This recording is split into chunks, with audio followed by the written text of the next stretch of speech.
ఓం నమో భగవతే మత్స్యాయ నమః. మార్గశిర శుద్ధ ద్వాదశి మత్స్యద్వాదశి అంటారు. మత్స్యద్వాదశి విష్ణువు యొక్క మొదటి అవతారం.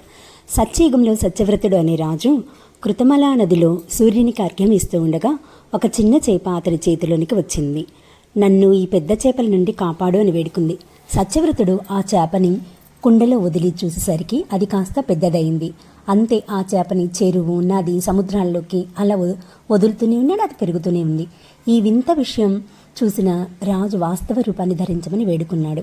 అప్పుడు విష్ణుమూర్తి తన వాస్తవ రూపాన్ని ధరించి దర్శనమిచ్చి 7 రోజుల్లో మహాప్రళయం వస్తుంది, అందుకని నీవు అన్ని రకాల జీవుల బీజాన్ని తీసుకొనిరా అని అదృశ్యమయ్యాడు.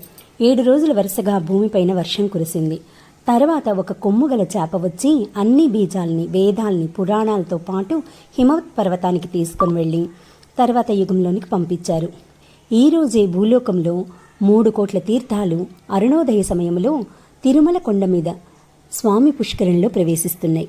అందుకే ఈరోజు అక్కడ స్నానం ఆచరించిన వారికి అష్టైశ్వర్యాలు, సకల సంపదలు సిద్ధిస్తాయి అనే విశ్వాసం.